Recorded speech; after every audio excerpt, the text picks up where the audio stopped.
C'est un temps qui ne va pas être joyeux. Et je crois que nous ne ressortirons pas de ce soir particulièrement heureux, mais je l'espère, reconnaissant. Parce que ce soir, c'est un temps de commémoration. On se rappelle que Jésus est allé jusqu'à mourir par amour pour nous. On se rappelle que Jésus a tout abandonné. Et il a accepté que sa vie soit réduite à rien pour nous sauver. On veut rester dans cette ambiance et je veux vous inviter à éteindre vos téléphones afin que rien ne nous distrait durant ce moment.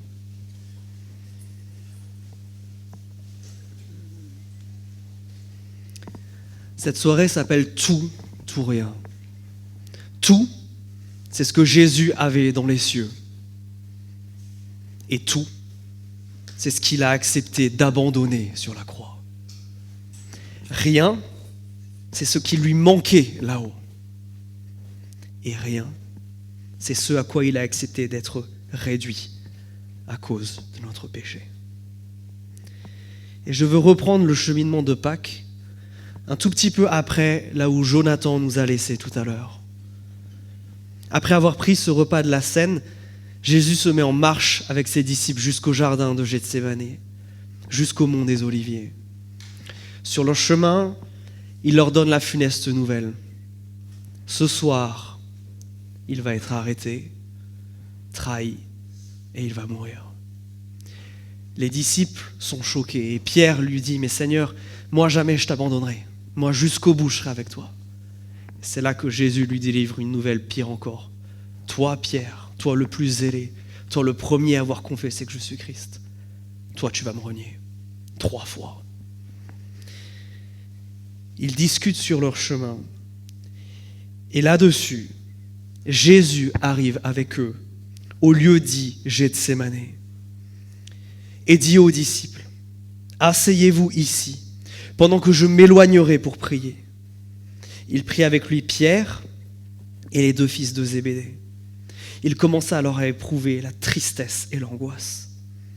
Et il leur dit « Je suis triste à mourir. Demeurez ici et veillez avec moi. » Ce soir, comme Pierre, comme Jacques et comme Jean, nous voulons veiller. Ce soir, comme les disciples qui ont vu leur maître à genoux, qui l'ont contemplé dans ce moment d'angoisse et de tristesse, nous voulons nous aussi nous mettre à leur place et contempler Jésus. Dans les versets que nous venons de lire, Jésus est triste et angoissé. Il a besoin de réconfort. Des réactions qui sont très humaines, avec lesquelles vous et moi on est très familiers. Mais je crois que nous ne réalisons pas que tout ça pour Jésus c'est très particulier. Nous avons toujours été humains et nous serons toujours humains, mais pas Jésus. Jésus, il a toujours été Dieu, mais Jésus, il est devenu humain, il est devenu homme. Et je crois que parfois on ne réalise pas quel changement c'est pour Dieu qui est esprit, pour Dieu qui est dans les cieux, que de venir dans un corps humain. Ce changement, il est énorme. L'apôtre Paul le décrit comme ça dans Philippiens chapitre 2. Il nous dit que Christ s'est dépouillé lui-même. Ce changement où Christ revêt la nature humaine, il est tellement fort que Paul appelle ça un dépouillement. Alors quand Christ se dépouille, il ne se dépouille pas de sa divinité, il n'arrête pas d'être Dieu. Mais Christ se dépouille de ses privilèges de roi des rois. Et ce soir, je veux qu'on réalise ça. Christ, en venant sur terre, abandonne tous ses attributs royaux. En fait, en venant sur terre, Christ, il abandonne sa toute-puissance. Oh, bien sûr, il est Dieu.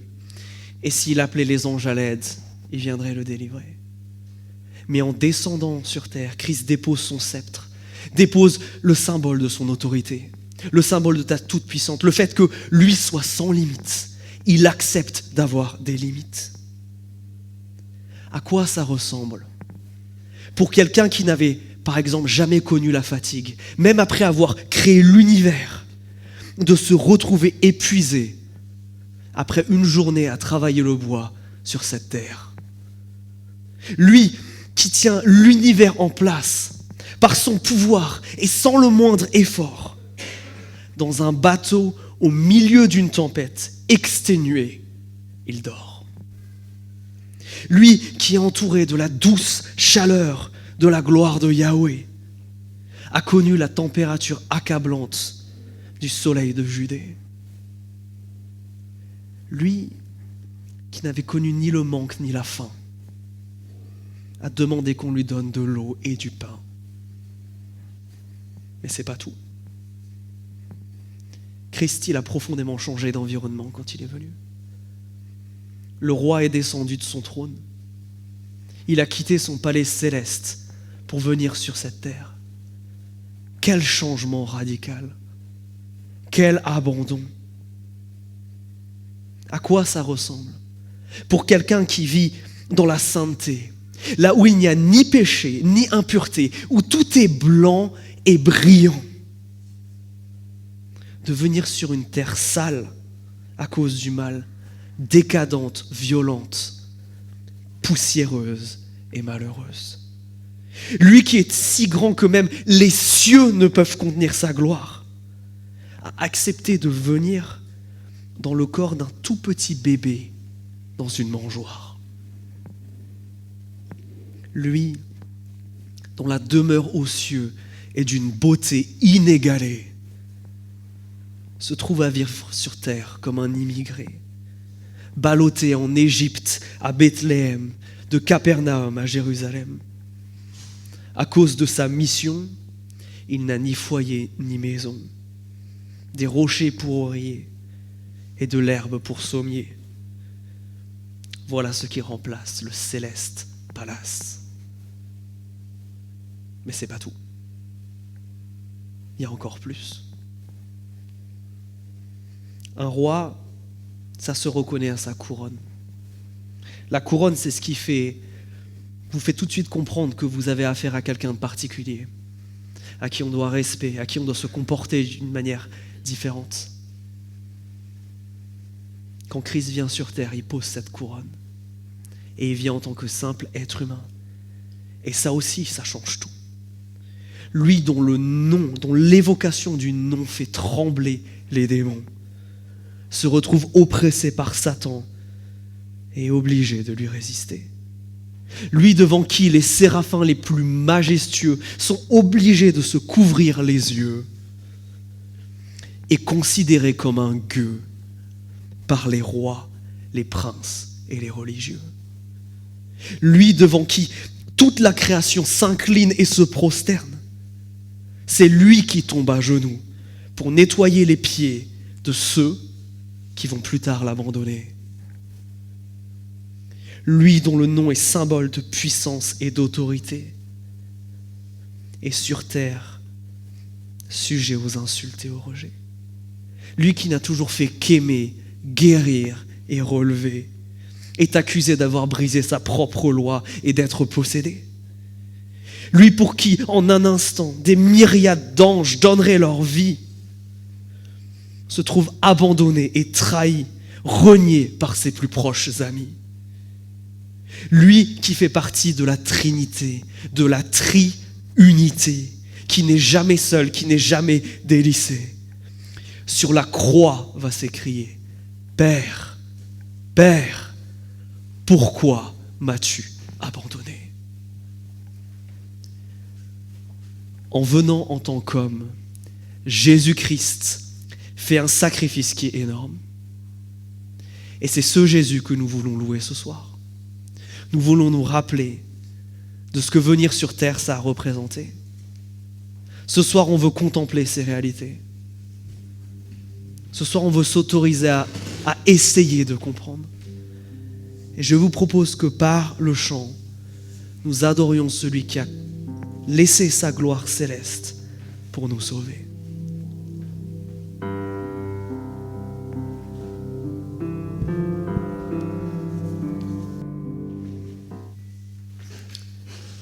L'incarnation de Jésus, c'était déjà quelque chose. Sacrifier sa royauté pendant un temps pour venir nous sauver, c'est déjà énorme. Mais au-delà de s'abaisser des cieux sur la terre, Christ s'est abaissé encore plus en choisissant d'offrir tout, toute son humanité pour nous sauver. Il a offert tout, tout son cœur, toutes ses émotions, tout son corps et enfin sa vie.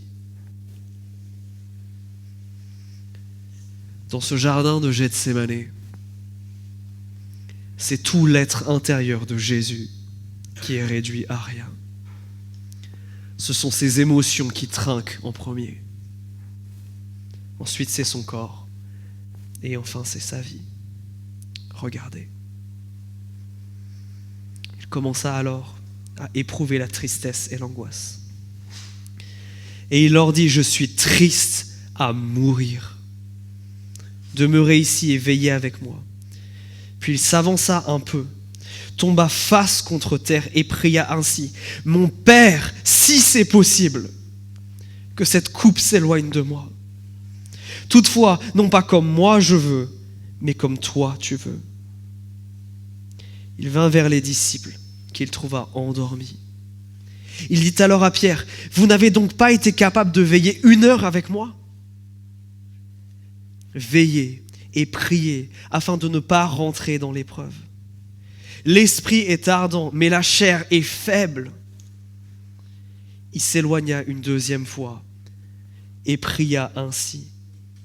Mon Père, s'il n'est pas possible que cette coupe s'éloigne sans que je la boive, que ta volonté soit faite.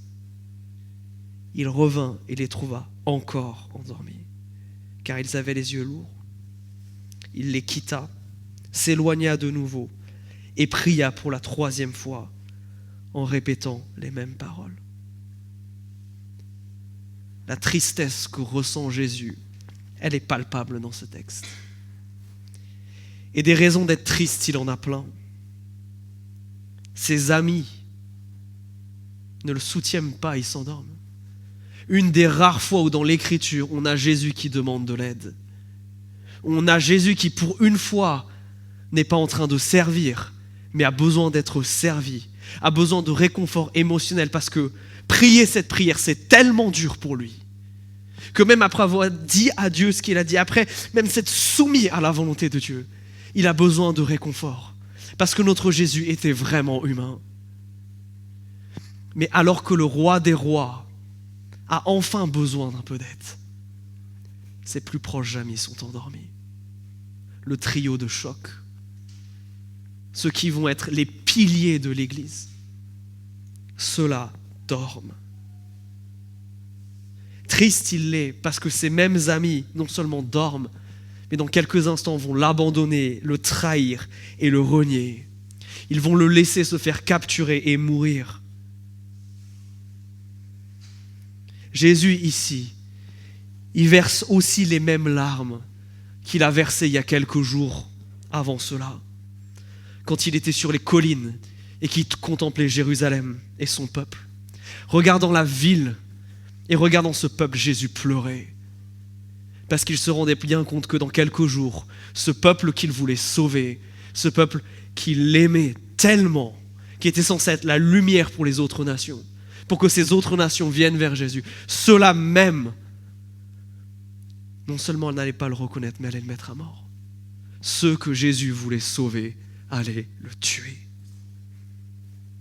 Jésus pleure face à leur incrédulité. Jésus pleure parce qu'il sait que la croix, c'est un moment qui divise. Qu'à la croix, il y a ceux qui trouvent la vie et ceux qui sont condamnés. Que devant la croix, un choix leur est offert. Et que malheureusement, nombreux sont ceux qui ne choisissent pas la vie. les émotions de Jésus trinquent. Et après la tristesse, c'est l'angoisse qui le saisit. Et cette angoisse, elle est plus que compréhensible. Oui, Jésus était vraiment homme. Et même lui, quand il sait que dans quelques heures, il va mourir, il a peur. Jésus a peur.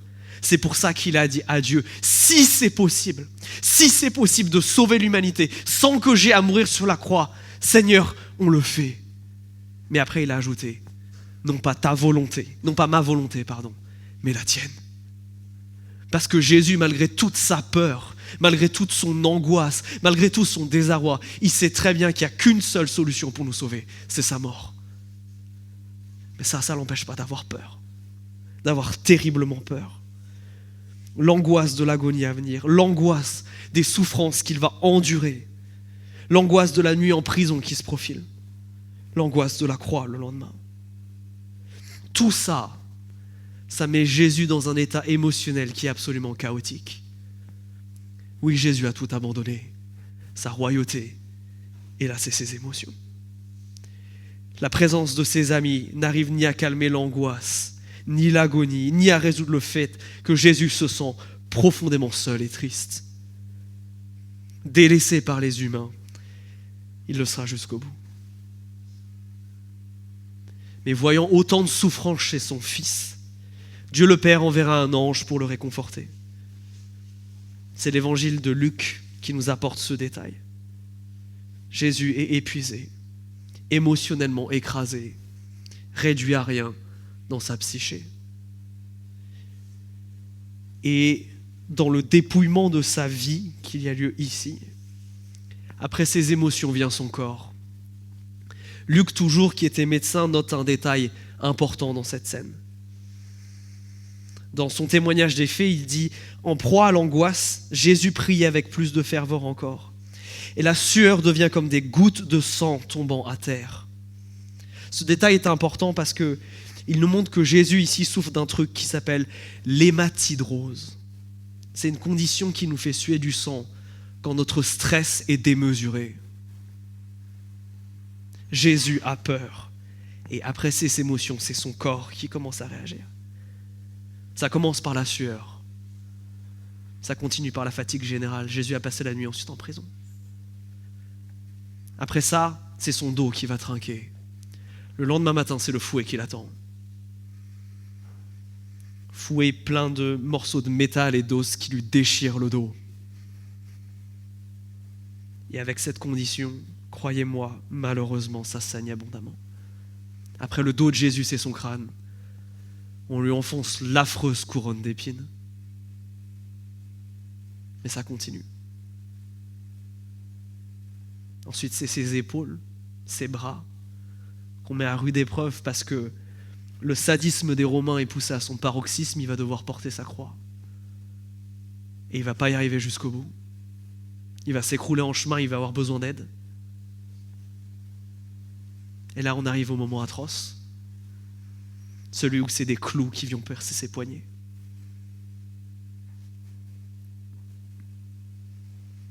Et très honnêtement, j'ai pas envie de continuer. Mais malheureusement, le pire est encore devant lui. La croix, en plus d'être quelque chose qui est trait à la mise à mort, c'est un instrument de torture absolument fou. La croix, c'est spécial parce que on est dans une position tellement complexe que pour pouvoir respirer, on est obligé de bouger. Jésus ne peut pas respirer tel quel. Il est obligé de se soulever. Et quand il se soulève, c'est sur ses bras qu'il tire. Bras dans lesquels sont enfoncés ses clous. Et à chaque inspiration, c'est des cris de douleur. C'est des nerfs et des os transpercés par les clous qui souffrent. Mais c'est pas tout. À chaque expiration, quand Jésus retombe, c'est ce dos fouetté, meurtri, qui s'écharde contre le bois de la croix, qui râpe et qui fait encore plus mal. Et ça dure 6 heures. Pendant 6 heures, notre Jésus va subir ça. Oui, il a tout abandonné. À chaque respiration, Christ souffre. Et son sang coule à cause de tes péchés. Cette croix, cette mort, normalement, elle nous est destinée. Normalement, ce n'est pas Jésus, le roi, l'innocent, le parfait qui devrait être là. C'est vous et moi. C'est nous, à cause du mal que nous commettons, ce que la Bible appelle le péché. Mais l'amour de Dieu pour toi dépasse ses souffrances. L'amour qu'il a pour toi, c'est ça qui te fait aller jusqu'au bout. L'amour de Jésus pour toi dépasse les souffrances de la croix, parce qu'il veut te sauver d'une vie de misère sur cette terre et d'une éternité de colère. Parce qu'il t'aime comme on ne t'a jamais aimé et comme personne ne t'aimera jamais. Il y va. Il accepte d'être réduit à rien. Christ accepte d'abandonner sa vie pour toi.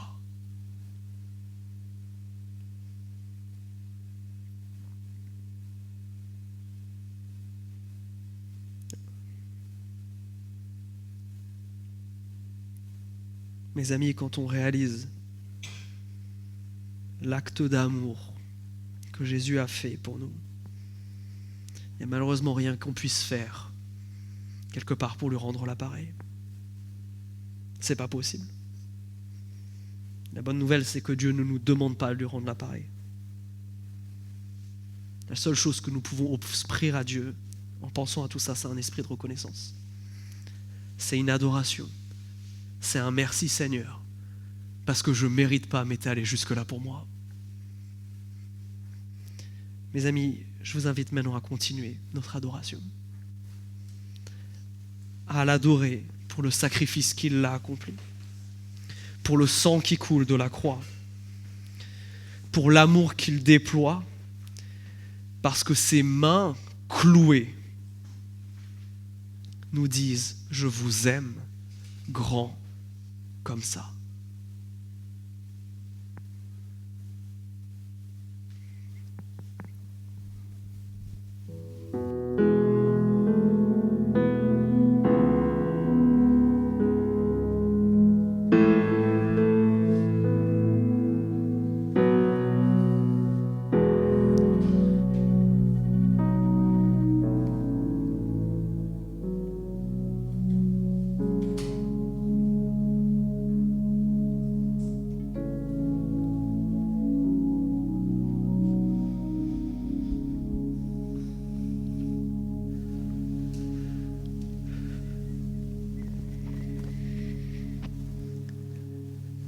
La croix, c'est ce lieu où tout se passe, ou alors rien ne se passe.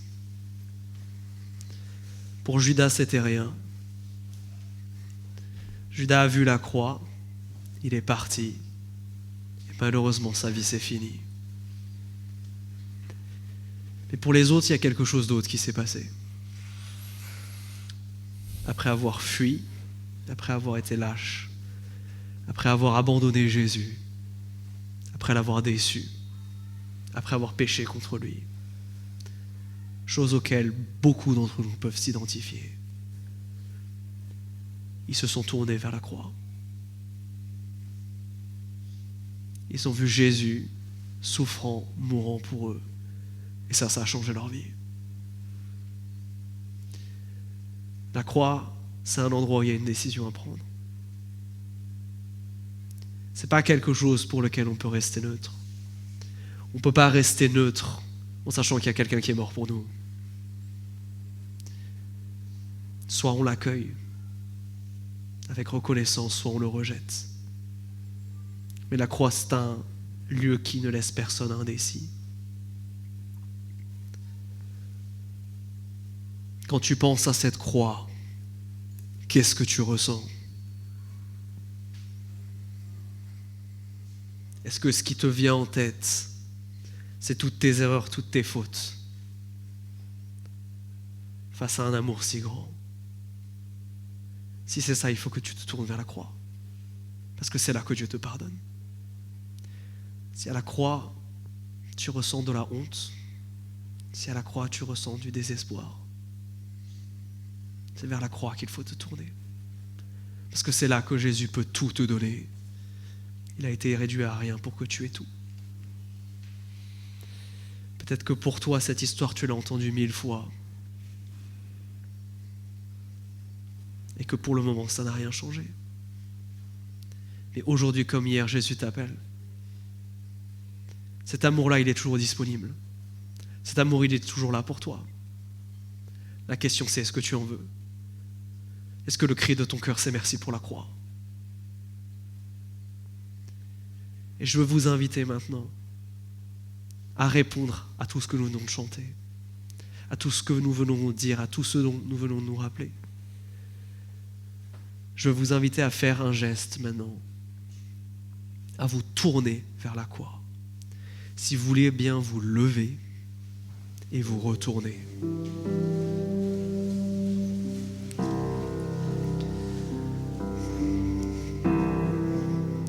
Face à nous, cette croix.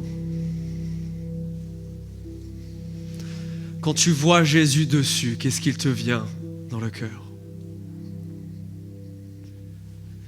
Maintenant, c'est le moment. C'est le moment de lui parler. Maintenant, on va prier. Peut-être que tu as envie de lui dire merci, que tu as envie de lui dire que tu l'aimes, alors surtout, ne retiens pas cette reconnaissance dans ton cœur et dis-le. Peut-être que tu as besoin de te repentir, de lui demander pardon, fais-le. Peut-être que tu as besoin de le faire à haute voix, alors fais-le. Peut-être que pour toi c'est un cœur à cœur avec Dieu maintenant, alors fais-le. Je vous invite maintenant à prier en direction de la croix. Notre temps de ce soir touche à sa fin. Comme les disciples, après avoir vu la croix, on est peut-être un peu perdu et c'est normal. La suite de l'histoire a lieu dimanche. Et ce soir, on ne peut pas encore se réjouir. Ce soir, on doit méditer sur cette croix. On doit réfléchir à ce merci. Et je veux vous inviter maintenant à deux choses.